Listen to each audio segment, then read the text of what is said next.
Alright, we're going to start. I'm letting Chris run this. In the unlikely event he makes a mistake, I doubt he will, but I'll be here to set things straight. But I think hearing it from somebody other than me is not a bad thing. It cannot hurt. Thank you everyone for coming. This is going to be our first half of Thermo, the test on Friday. So I'll be covering people's MCAT, heat curves, combination problems, and finding reaction heat.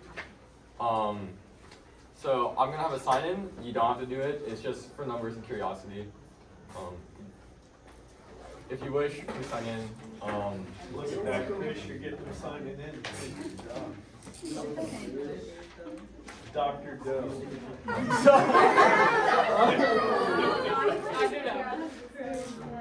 Wait, can I hear your contact?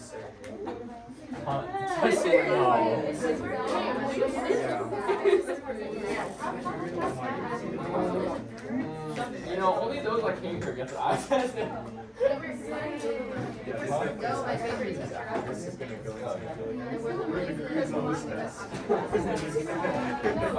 think we're good. Yeah, all right. Okay, so first we're going to review intermolecular forces. So intermolecular forces are the forces that exist between molecules. So unlike intramolecular forces, those are like covalent bonding, ionic bonding. These are the forces that act between molecules. So they determine the phase of what a substance is. So if it has really strong intermolecular forces, it'll be a solid. Moderate. Is it always a solid? Not always. So at room temperature. Yeah, room temperature and comparatively. Moderate IMFs would have liquid at room temperature, and then Bernoulli ones would be gaseous. So there's two types of IMFs, I would say. There's lattice energy, and then there's covalent. So ionic will have lattice energies, and we do that by comparing the charges, the magnitude of the charges, and if they're the same, we compare radius size. And then for ionic will always be stronger than covalent. Next to covalent, so dipole and LDF are the forces for covalent. Dipole happens when a compound is polar. So we can find this by drawing Lewis structures, and from there we can determine its polarity and its shape.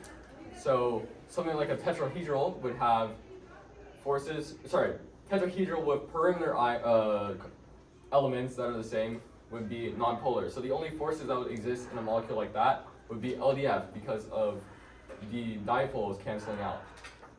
Hydrogen bonding is a special type of dipole interaction. It's when a hydrogen is directly bonded to fluorine, oxygen, or nitrogen. So the strong electronegativity difference creates a stronger bond between the hydrogen and the other oxygen, fluorine, nitrogen. And LDF is in all compounds, ionic or covalent. So the more electrons it has, the more polarizable it is, and the stronger it has. So each of these stronger IMFs influence each of these. So boiling point, melting point, heat of fusion, heat of vaporization, and viscosity all go up with stronger IMFs. Vapor pressure goes down with stronger IMFs because it's harder for it to become vaporized. And then can you get to the next slide? So I have some visuals.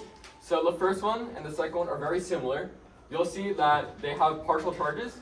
So in the first one, it's a negative partial charge on sulfur, has a weak but still strong dipole interaction with the partial positive charge of hydrogen, which is different to hydrogen bonding, which has hydrogen bonded to oxygen. And this is hydrogen bonding because the hydrogen is directly bonded to oxygen. And this is an example, or this is like a more visual showcase of LDF. So what happens in LDF is that this atom has all of its electrons momentarily shift to one side. So what that creates is a partial negative charge on the side that they're on, and a partial positive side on the side that it's not. So what this does to another neighboring atom is it induces a dipole and pushes the other electrons away because of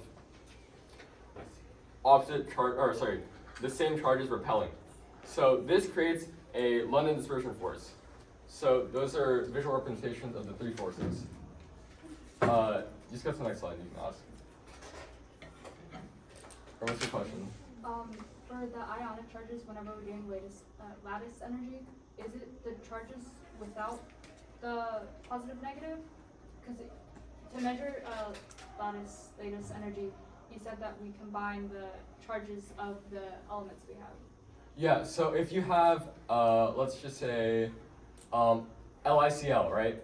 So Li would have a +1 and Cl would have a -1. Mm-hmm. If we were to compare that to something like Mg and MgS, Mm-hmm. MgS would have +2 and -2, and the magnitude of the charges would be like 4, while LiCl would have 2. So MgS would have a stronger lattice energy because of the magnitude of charges. Okay, thank you.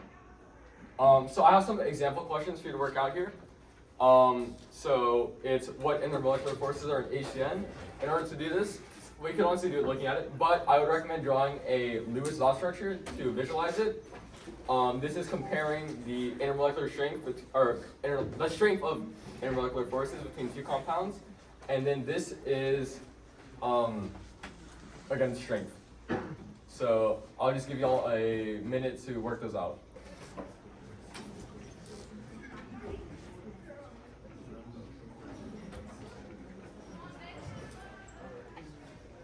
Is anyone still working on? Okay, so I'll just go over them real quick. The first one is which intermolecular forces are in HCN. So once we draw HCN out, we'll see that is polar because the dipoles do not cancel out. So the force is prevalent in this. Every single compound will have LDF, so we list that first. And in this case, it's not ionic, so we don't have lattice energy, and there's no hydrogen bonding because hydrogen is bonded to a carbon. So we would have LDFs and dipole-dipole forces. The next one is KBr or H2O.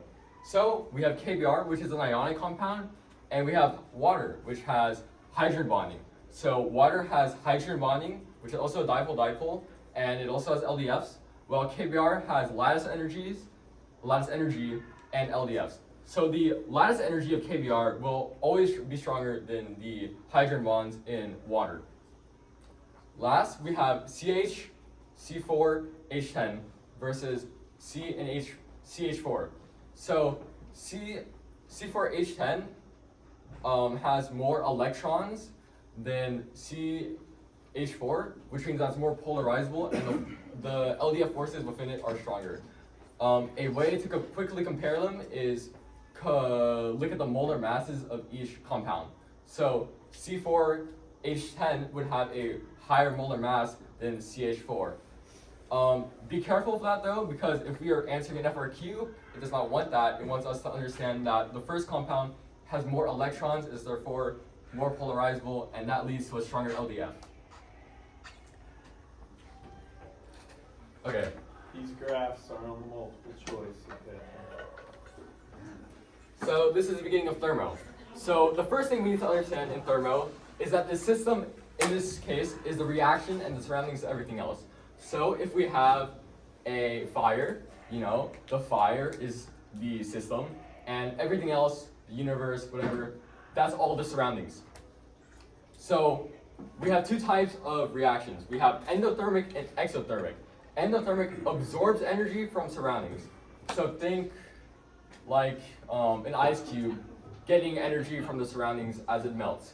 While an exothermic reaction could be like if you put your wall against a surface and your hand feels cold, energy from the wall is coming into your hand. Okay. So one thing with energy is neither created or destroyed. Chris, can you say that last part again? Like if you put your hand against the wall and like energy, like if you're. What'd you say about if my hand feels cold? Wait. What? Sorry. Just go on. Okay. Sorry. No, you're good. So heat is neither created or destroyed, which will tie into how we find delta H using Q equals MCAT. So with an endothermic reaction, if it's visually showed by the progress of reaction, with energy over progress of reaction, we'll see that the ending energy is higher than the starting energy. So the products over the reactants, if it's higher than the reactants, that means it's endothermic because it's gained energy. If it's exothermic, the products will be lower than reactants as it has lost energy. So as the reaction progresses, you lose energy in the exothermic, and in an endothermic, you gain energy from the surroundings. So the formula that we use for temperature change in one phase is Q equals mc delta T. So Q represents the energy in joules, M represents the mass in grams, C is specific heat of the compound, which is expressed as joules over grams times degrees Celsius, and then delta T is the change in temperature. So one very important number that you need to know is 4.18. 4.18 is the specific heat of liquid water. It is assumed that you know this for the test, so it's very important that you know that. Using Q equals MCAT, you're able to find all the variables depending on what's given. So if you're given the energy, the mass, and the specific heat, you're able to find delta T by doing algebra. So it's just manipulating the equation to be able to find what you want. In an endothermic reaction, the Q will be positive and the delta T will be positive because it's gaining energy from the surroundings, so the temperature will go up. And if it's exothermic, it'll lower, and the Q will be negative. Can you say that last part again? In an exothermic reaction, the delta T will go negative because it releases energy in the surroundings. Hold on though. Wait. Remember, Q equals MCAT's always measuring system or surroundings? Surroundings. Oh. Always. So if you're talking about a reaction like solid dissolving or reaction aqueous solution, if it's an exothermic reaction, then heat's going from the system into the surroundings. What's going to be our measured delta T? Is it going to go up or down for the water? If the reaction releases heat into the water, it would go up. So exothermic temperature goes up. Endothermic means the reaction's absorbing heat from the water, so the water temperature would go down if it's endothermic. Alright. My bad. Because remember, surroundings, when we say endothermic, exothermic, we're talking about the reaction system. But the water is always the surrounding. So delta T is the water. Wait, so the equations for the surroundings. Okay, so remember like when we're doing those stoichiometry problems with like heat of dissolution. If you have a negative delta H or even the lab, negative delta H means when we dissolve the solid, where's the heat going? From the solid into the surroundings, which is the water. So our observed temperature change in the water is going to be an increase, right? And then endothermic's the other way around. Now, heat's being absorbed from the water into the solid.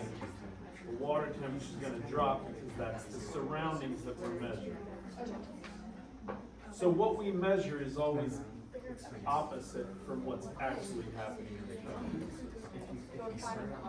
Yeah. Alright. Can you just click to the example slide? Next slide. Wait, did you talk about that graph, Chris? You did, Yeah. right? Okay.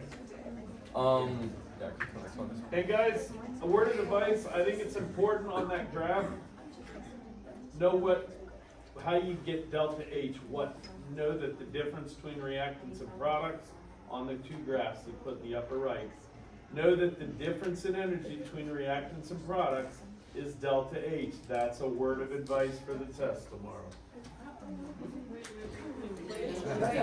So, a word of advice for the test tomorrow. You need to know, well, for B-Day it's tomorrow. The difference in energy between reactants and products, you need to know that value is delta H.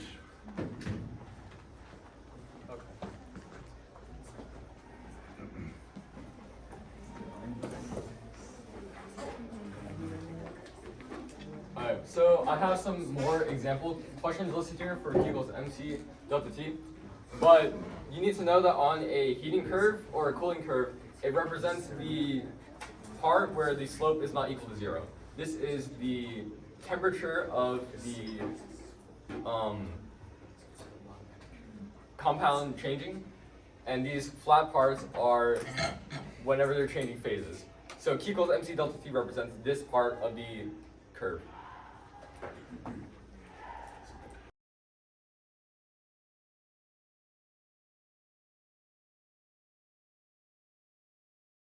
Guys, Or Um, the case of like. I'm gonna write down the answers so you can check yourself, but I'll be also going like formulas how to do this. So the first one, if you're calculating energy in joules, you do 51 minus 25 for delta T, so that will give you 26, and then you plug in all the other given information into the equation. So if we have Q equals MC delta T, all we need to do is multiply M, which is 150, times C, which is 0.24, and then times T, which will be 26 after you do T final minus T initial. I'll also write that down.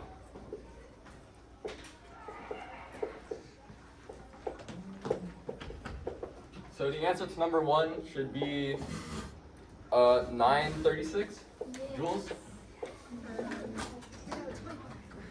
Okay. The next one is you need to convert kilojoules to joules first. So 1.25 kilojoules, we multiply by 1,000, we get 1,250 joules. So once we have that, we'll have the Q of the equation, the delta T because of the change of temperature, and we're still given the C from the last problem. So once we write this, we have 1250 equals, I have it written down, 3.2 times the specific heat, which is 0.24, and then we have X. So if we solve this algebraically, we divide 1250 by 3.2 times 0.24, and we divide this side by 3.2 times 0.24. So once you do that, you should get X, or the mass, equals about 1627.6 grams. The next is 3. So the third one is essentially the same thing. We're given energy, which is Q, so we have 585 equals, and then we have mass, which is 125.6, and then the delta T will be 53.5 minus 20, which should be 33.5, and then we'll have X again. So once you divide the 125.6 times 33.5 on this side over 585, we'll find that the specific heat of mercury will be about 0.139. And then remember your units, which would in this case be joules over grams per degree Celsius. And then the last one is 4. It's the same thing as the first one. No, it isn't. Okay, so this one's a little bit more complicated. So we do Q equals MC delta T. We're given Q, which is 500 joules, 30 grams, which is the mass, and then we know the specific heat of water is 4.18, because that's something that you need to have like memorized and just know. So how I would do this is I would do Q equals MC delta T and then find delta T. So delta T would be about 3.99-ish. So if we have a starting temperature of 20 and the change in temperature is 3.99, if we plug this in, we'll get 3.99 equals X minus 20. If we just add 20 to both sides, we'll find that is the final answer will be 23.99. So about 24 degrees. Can you get to the next one? Okay, next up is change in state, also known as latent heat, right? Wait, yeah, I think. Yeah. So we add the temperature because we're given an initial temperature and we're trying to find the final one. Q equals MC delta T. Delta T does not represent the final temperature, it represents the change in temperature. So if we had like delta T equals 3.99, we know that delta T equals T final minus T initial. If we have 3.99 equals X minus 20, to get rid of this minus 20, we add 20 to both sides, and we'll get the final temperature, which is TF. So that's why we don't just plug in. So what's specific heat? Like, what does that mean? Specific heat is the amount of energy required to heat a compound of 1 gram of a compound 1 degree Celsius or Kelvin. So Chris, how does specific heat relate to the slope on that heating curve? So specific heat relates to the slope on this heating curve. God, let me think. There's probably a reason I'm asking this. Yeah, it's temperature over time, right? Yeah. Okay. So if you have a smaller specific heat, if you have a smaller specific heat, you'll have a steeper slope because it takes less energy to heat up the compound. Well, if you have like a larger specific heat, so compare 0.24 to 4.18, the slope would be lesser because it requires more energy to heat the compound. Can you repeat that? I'm sorry. Basically, if you have a smaller specific heat, it means that you require less energy to heat up the compound. While if you have a larger specific heat, it takes more energy to heat up the compound. So the slope of this heating curve would be less steep. Okay. Yeah. What are the answers to the other two? Here. So next is change of state. Change of state, we find this by. Yes.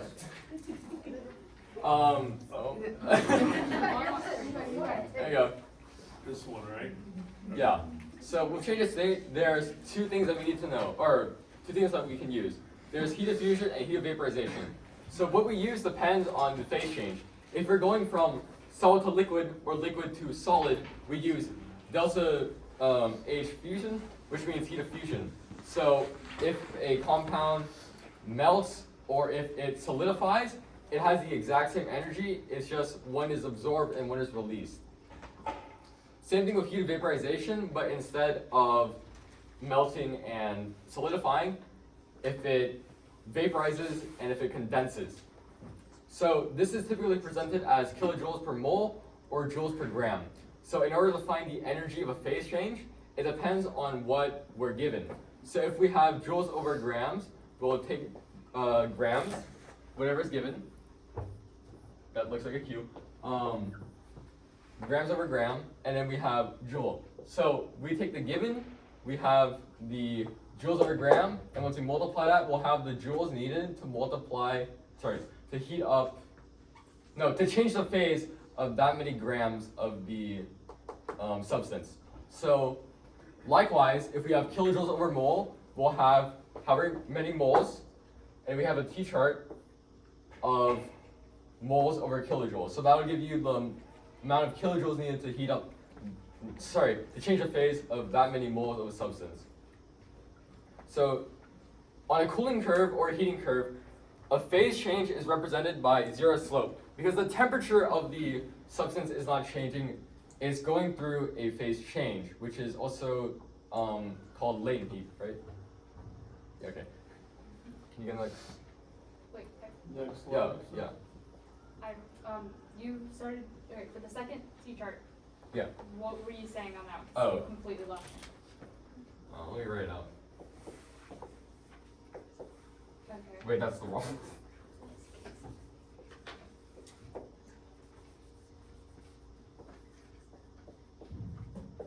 So this is like. Also, Chris, on the top one, did you mean to write G instead of Q? Yeah, I said yeah. Okay. Just pretend that's a. Yeah, guys, all good. Okay, so this is converting grams to the amount of joules required to change the phase. If you're giving joules over grams. Question, Chris. Yeah. Well, let me finish my sentence. And this is to find the kilojoules needed to change the phase of this many moles. Got it. Yes. Okay. What is the X and Y axis on that graph? I should have written this. I don't know. I cropped it. The X should be time, while Y should be temperature. Correct. I'll write that out. You have another question? Okay, so with the T chart, The gram that was over here, that was the given gram. The gram that's on the bottom, where did that go? The grams on the bottom.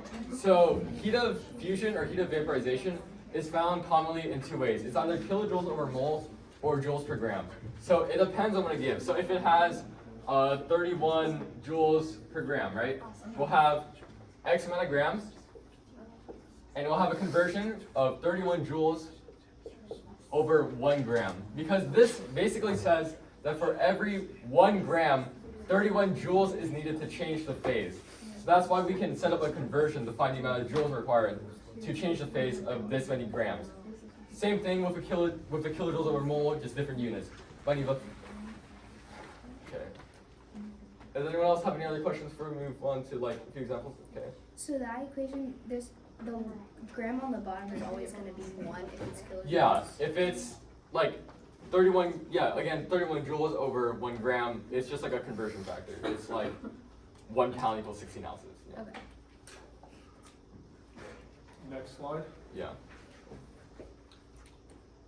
So these are some examples. I'm a little bit worried about time. So for now, just do 1 because most of them are, do 1 and 2, I'd say, actually.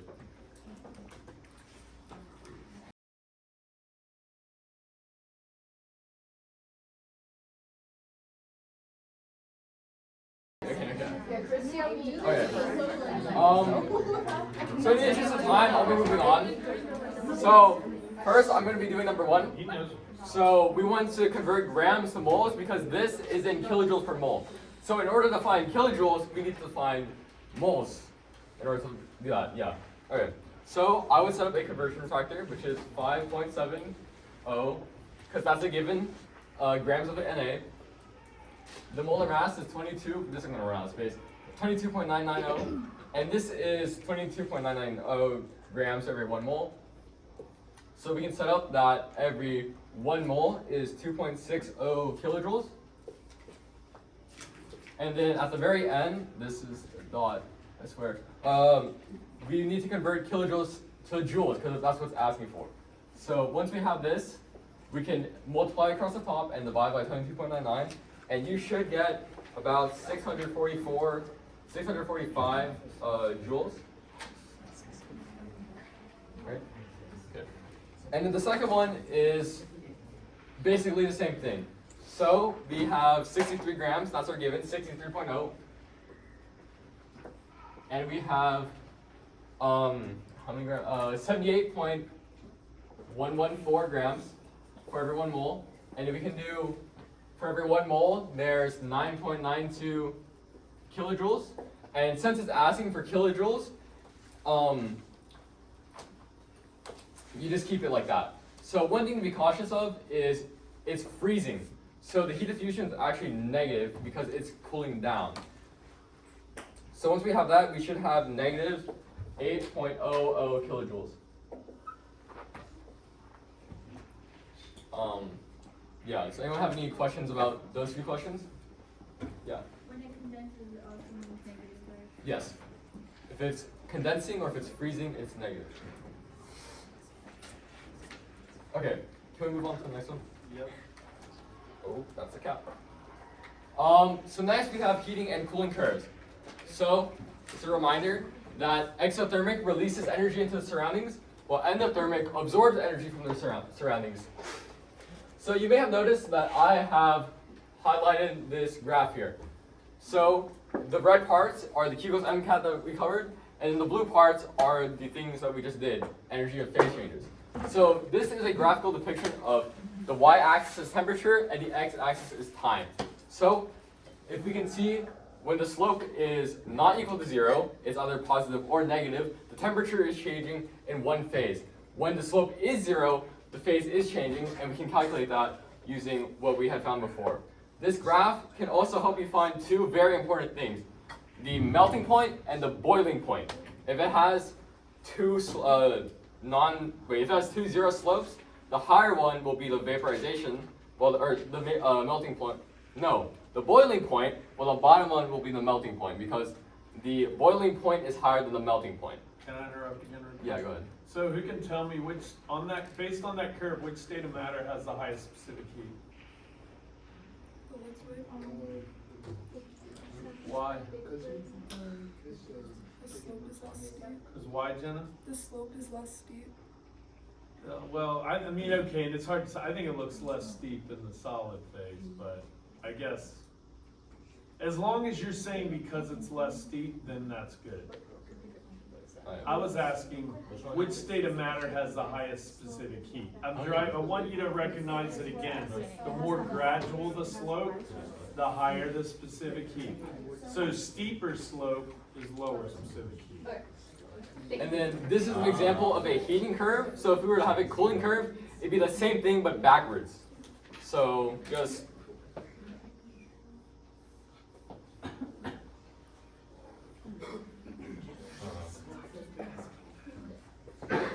okay, you can't really see it, but this will be T. So if in a cooling curve, it'd have y-axis is temperature and then x-axis is time, and it's the same thing but the other way. Can you go to the next slide? So this is an example of going through phase changes while doing Q equals MCAT. So I'll go over how to do it and I'll let you guys do it on your own. So if we have Q equals MCAT from a solid and then the ending temperature is in liquid form, we need to find the delta T to get it up to that melting point. So in water's case, we need to find the amount of degrees to get up to get to 0. So in this case, the thing would be negative 18.20. So the delta T would be 18.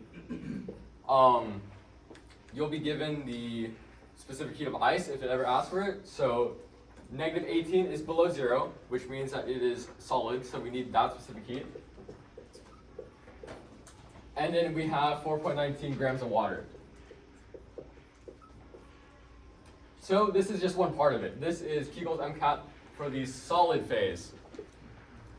Next, we need to find the energy required to change phases. So what do we have here? We have 4.19 grams of water, right? So 4.19. We set this up. Oh look, it's in joules per gram. So we don't need to convert this to moles, we just have it in grams. So 4.19 grams, and on the bottom we'll have 1 gram. And then for every gram, there's 334 joules needed. So you'll get, what do we get? 1390? Okay. So you get 99? Okay. So you get about 1399 joules, right? So that's the delta fusion. Yeah, fusion. Okay. Next is the Q equals MCAT for liquid phase. So we have our liquid, we just find the amount of joules needed. This part should feel very similar to what we've been doing before because we know 4.18 and we've been working with water a lot. So we'll have 4.18, this is the specific heat, 4.19 grams of water, and then we're not going from negative 18 degrees Celsius to 6 degrees here, we're going from 0 degrees to 6 degrees. So the difference will be 6. So once we have that, we combine all these together and we'll get 1662 joules. So that is how we do the energy required to heat to heat a substance cross phase. So I want you all to try number 2.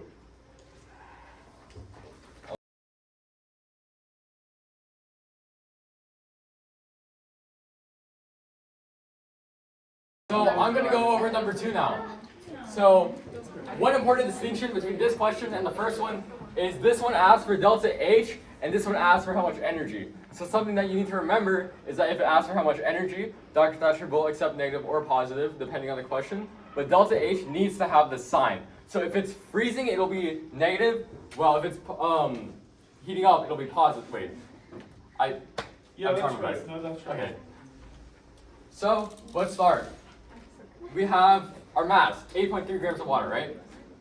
So we need to find, first, going from gas to the boiling point of water. Because we can't go from 104.5 straight to 56.3 degrees because they're in two different phases. They have two different specific heats. It just doesn't work. So what's the boiling point of water? It's 100 degrees. So if we have 100 minus 104.5, that's our delta T. For the first equation, we'll get negative 4.5. So that's our delta T, right?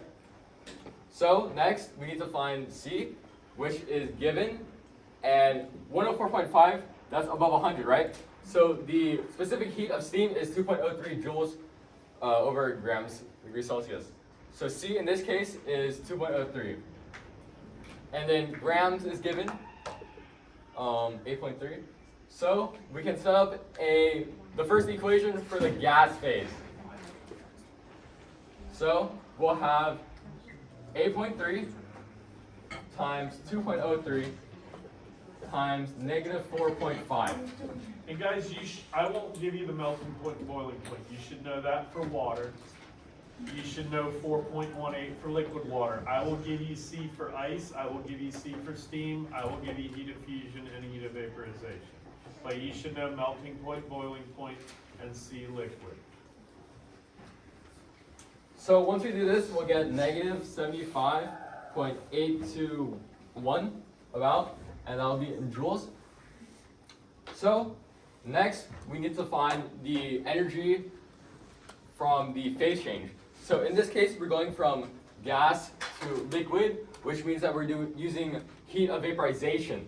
So this one is 2260 joules over gram. So I'll do delta H vap. So we'll have 8.3 grams, right? That's such a bad 8. 8.3 grams. And we can set up a conversion factor. For every 1 gram, there's going to be 2260 joules. So once we do that, we'll have, what, roughly like 16K? Okay, I lied. We have 1,800, sorry, one more thing. This will be negative because we're going from a higher temperature to a lower temperature.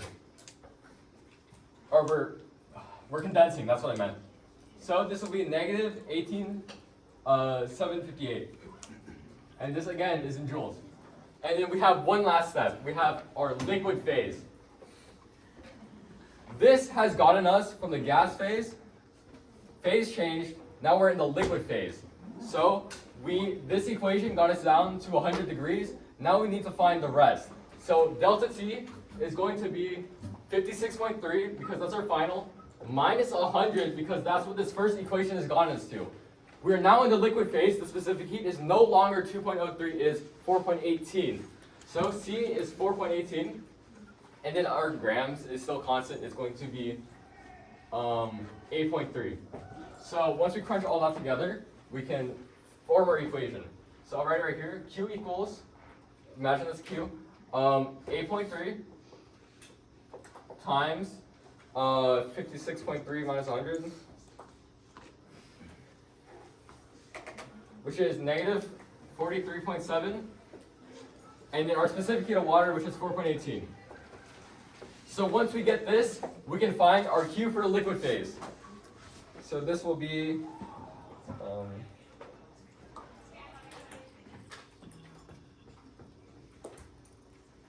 should be about negative 1,516 joules. So we have all three of the parts of this equation, or for this question. We have the gas, Q equals MC delta T, which is this part. We have the latent heat of the heat of vaporization, which is this part, which has zero slope. So this indicates the phase change. And this last bit is now in the liquid phase because we now have a slope again. We're still going down. This is this last stretch. So once we add all this together, we should have about negative 20,350 joules. Yeah. Okay. Good. Next one. Nice enough. Do you want to just do the time, skip to the next one? Do you want to do 3 and 4? No, I said just do one. Okay. Or number 2. Can we move on? Yeah, move on. So next is the heat of reaction. So this is what we call the stoichiometry of thermodynamics. So we're given that the heat of reaction is negative 46 kilojoules, right? So this means that if there's 3 moles of hydrogen, H2, in its gas form, in this reaction, the reaction will have negative 46 kilojoules. If there's 1 mole of N2, it's going to be negative 46 kilojoules. If 2 moles of NH3 is synthesized, we'll have negative 46 kilojoules. These are all conversion factors. So, for example, if 3 moles of H2 gas is combined with an excess of N2 gas to synthesize NH3, how much energy is released? So in this case, we'll see that it's 46 kilojoules because we set this up 3, negative 46. These cancel out, we have negative 46 kilojoules. Okay, so this one's just involving stoichiometry. This is setting conversion rates. Dr. Dodge, can you move to the next one? Oh yeah, this is also shown as delta H reaction. One more. Okay, there you go. This sounds more like it. Okay, so I want you guys to do number 1 and number 2, or A and B.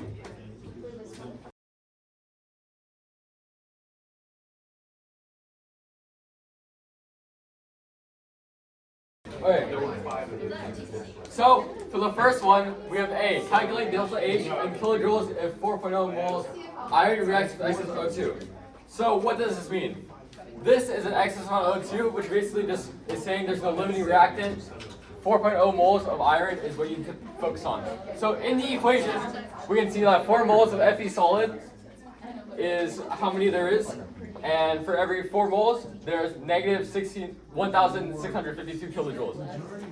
So we can set up a T-chart of 4.0 moles over 4.0, and then we have a conversion factor of negative 1,652 over 4, which would result in the same thing, which is negative 1,652. The next, yes? Why is the negative 1652 over 4?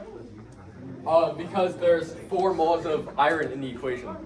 It's the conversion factors that you mentioned earlier, right? Yeah, so like in this case, 3 moles of oxygen 2 would be 1652. Okay. It's just whatever coefficient there is. If this does not exist, 1 mole of Fe2O3 would be there. You know, it's just whatever's given. Okay, and then the next one is B. If 38 grams of iron 3 oxide are produced, how many joules of heat are released? So even if you don't know what iron 3 oxide is, it's the only thing being produced, right? So we know that this is our compound. So we have 38 grams of iron 3 oxide. We have a conversion factor of 1 mole for every 159.687 grams. This is the molar mass. So we find this by using the periodic table. And from there we have moles, and we can set up conversion from moles to kilojoules, and the very last step is kilojoules to joules, which is a conversion factor of 1 to 1,000. So we obtain this conversion factor of moles to kilojoules by looking at this equation, because there's a coefficient of 2 in front of this iron 3 oxide, and then the heat of reaction is negative 1,652 kilojoules. So once we have kilojoules, we convert it to joules by the prefix kilo. So that's that. Alright.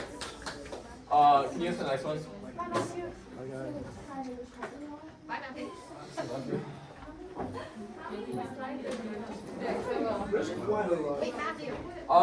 We should be approaching towards yet. Oh, okay. Alright. So this is what we started learning this week. This is just combination problems and dissolution. So we have a new symbol there. It's delta H dissolution. This is the energy released or absorbed when a solid dissolves in water. When we're doing Q equals MC delta T, we now need to know that mass is equivalent to the mass of the solute and the mass of the water. So we need to add both of those together.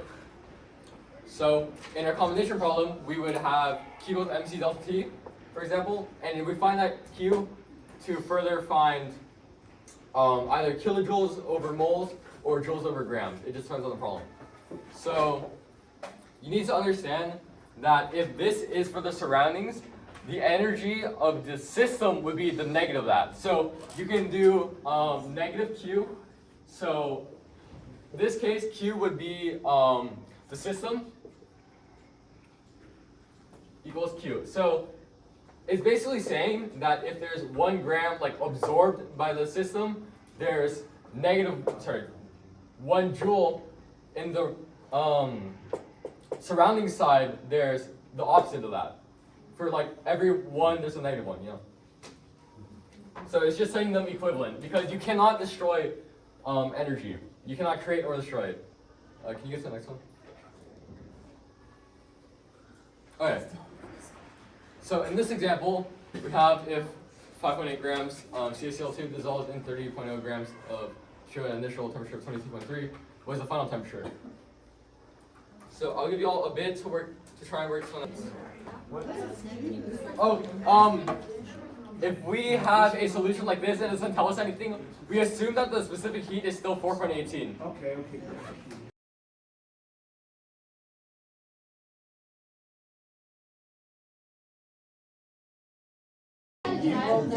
Okay, so I'm going to go through this example problem. So, from this equation, we have several conversion factors. We have 1 mole of CaCl2 is equivalent to negative 81.5 kilojoules. Same thing with Ca plus 2. And then for every 2 moles of Cl minus, we have negative 81.5 kilojoules. So, in this equation, we're given grams of CaCl2, and we need to find the final temperature. So there's 2 things that we need to go through. We need to first find the energy of this reaction, and then we need to plug that energy back into Q equals mc delta T. So we have grams, and we need to find kilojoules. This is this many kilojoules for 1 mole, so we have to convert from grams to moles, and from there have moles to kilojoules. So once we go through that, we should have about negative 4.259 kilojoules. This is for the perspective of the reaction. To find the final temperature, we're going into the surroundings. So we remove the charge because this is from the other perspective. So we have 4,259. This will be in joules now as opposed to kilojoules because Q equals MCAT uses joules and specific heat is also in joules. So that's how we can double check.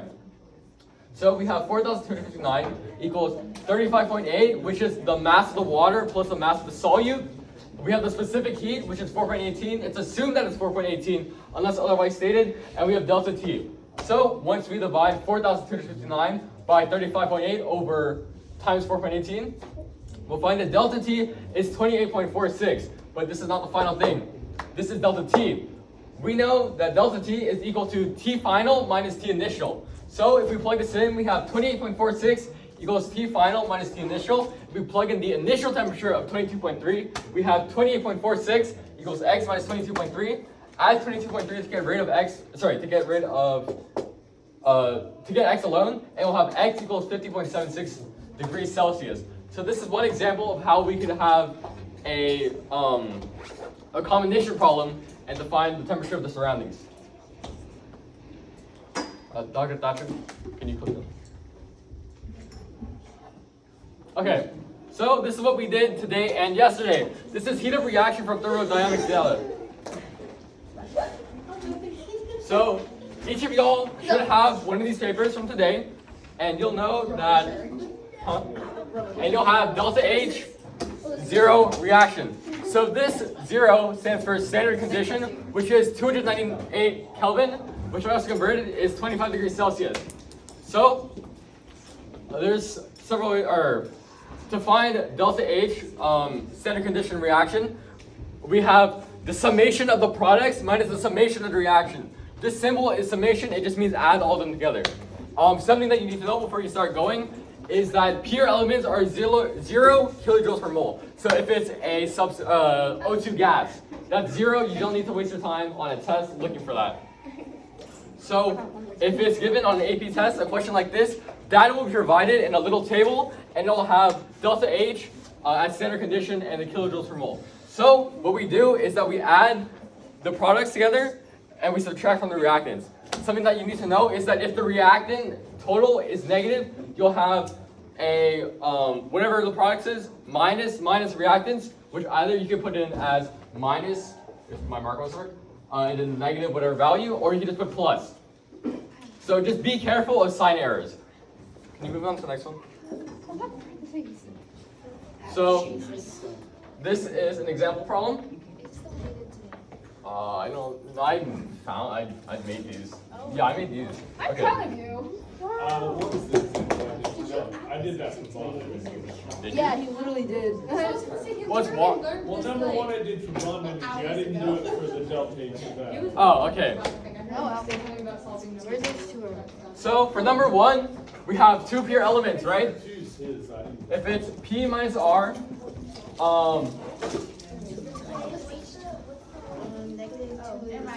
okay, the reactance is 0, right? So this is effectively just finding what the products is, because it's summation of the products minus 0. So if we find 2H2O, we'll find that H2O on our data sheet is, my data sheet I'm taking, It's negative 286. 286, negative 286. Yeah. So we'll have negative 286, and there's a coefficient of 2, so we need to multiply this by 2. So the heat of reaction, delta H reaction at standard condition is going to be, wait, This yours? did you just take everything? Okay. Negative 572, I think, if I do the math right. So this will be in kilojoules per mole.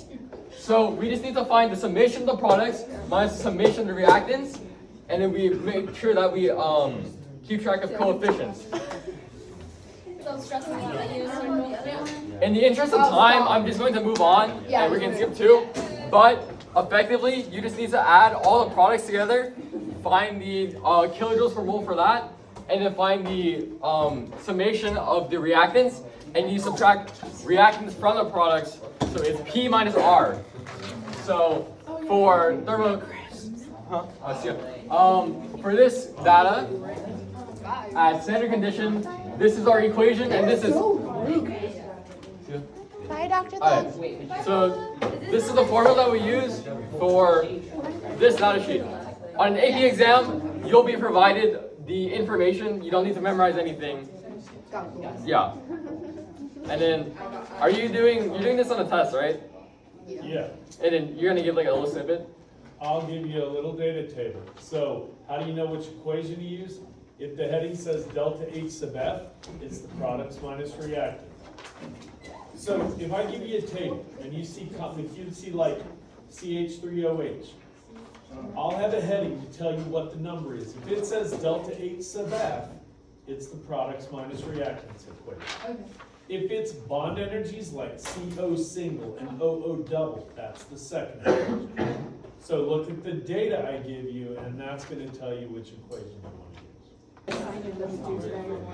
Okay, so one last thing before we move on from this topic is that it's very important that A, you get the right compound, and B, pay attention to what state of, what phase it's in.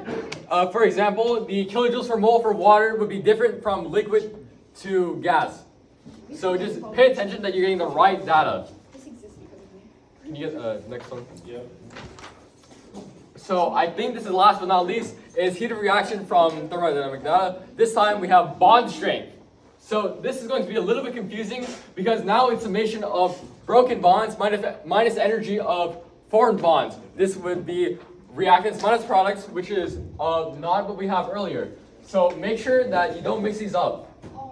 You'll also notice that there's no 0 here. This is not limited to standard, I can't think of conditions. Huh? Yeah, it's not limited. Yeah, it's not limited. So this would be in kilojoules per mole, right? Yes. Yeah. So in order to do this, we need to do Lewis structures. The data will be provided, and you need to count every single bond. So I would recommend drawing, if it says 2H2O, draw 2 water molecules. You need to count those. Yes. Be careful for sign errors, and make sure that you know that we're bond lengths, it's reactants minus products, not products minus reactants. Can you get to the next one? Oh, I don't have an example.